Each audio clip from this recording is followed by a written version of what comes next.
Solo Leveling Ragnarok Chapter 16. Sung Soho dan Teh Alim akhirnya masuk ke dungeon sebagai tim pengumpul. Party yang mereka ikuti cukup hebat, sampai Lizard Beast pun dibabat abis. Sung Soho yang lagi pakai baju APD dapat banyak pembelajaran dari ngelihat party itu. Sampai dia ngebangkitin Shadow Army-nya yang terdiri dari 7 Goblin Captain dan Ship untuk ngebantu dia nguli di dalam dungeon. Pemimpin party berencana untuk beristirahat meski mereka masih bisa terus berburu. Itu dikarenakan mereka cuma punya 2 pengumpul.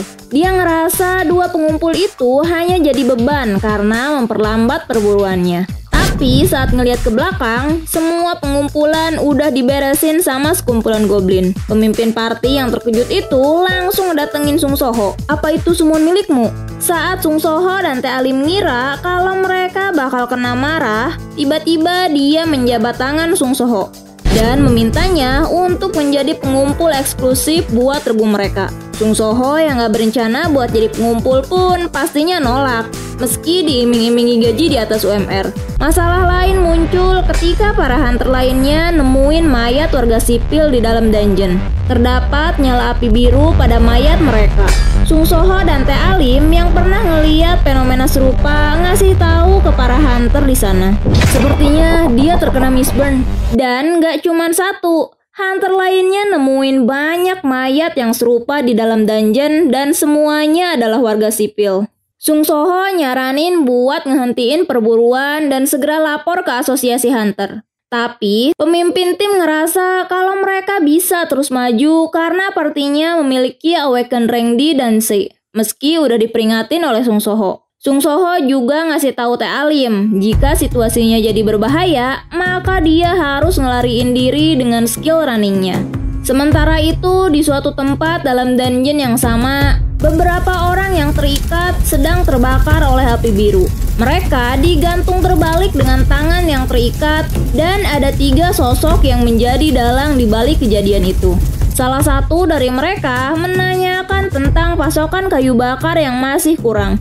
Gila, warga sipil yang terbakar api tadi disebut kayu bakar dong. Sementara yang satunya bilang kalau ada masalah dengan pemasoknya, yang ternyata pemasok sebelumnya adalah Guild Hyena yang dipimpin oleh Brockie. Jika ini terus berlanjut, produksi Stardust kita akan ketinggalan dibanding pabrik lainnya.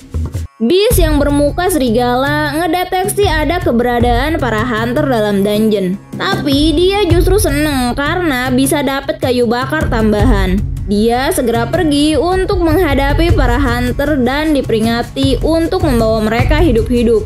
Tentu aja, dia berjalan sambil mengerek pedang besarnya. Para hunter masih disibukkan dengan melawan Beast Lizard. Mereka ngerasa beruntung karena dapat beberapa item yang berharga. Saat tiba-tiba, ketua tim party mereka ngeluarin sesuatu dari dalam saku jaketnya. Dan itu adalah Stardust. Para hunter lainnya sangat terkejut ngeliat magical booster yang lagi populer di kalangan hunter ada di hadapan mereka. Efeknya bahkan bisa meningkatkan rank sebanyak 1 level dan bertahan selama seminggu. Mereka nggak tahu anjir bahan bakarnya itu dari apa. Dari manusia anjir. Tiba-tiba monster serigala yang sebelumnya melesat dan udah berada di belakang ketua party. Pedang besar di tangannya langsung menembus punggung sang ketua party sampai tumbang. Sementara Stardust yang berharga itu jatuh dan hancur. Beast monster itu kemudian ngeluarin bola yang sama dari dalam sakunya. Stardust! Para hunter dibuat terkejut dengan Stardust yang dipegang oleh Beast itu. Apa Beast juga bisa memakan Stardust? Melihat Beast itu memakannya, para hunter sontak menyerang secara bersamaan sebelum efek dari Stardust itu meningkatkan kemampuan Beast tersebut. Tapi naasnya, mereka semua dikalahkan hanya dalam sekali serang. Si Beast monster kemudian ngebawa ketua party. Kayu bakar diamankan, selesai. Sebuah quest muncul, selamatkan penyintas. Quest tersebut menjelaskan kalau Sung Soho harus nyelamatin seenggaknya 7 korban yang ditangkap oleh para demon. Sung Soho ngebuka maskernya, kemudian bersiap-siap dan bersambung. Jangan lupa buat like, komen, dan subscribe buat ngedukung terus channel ini. Bye!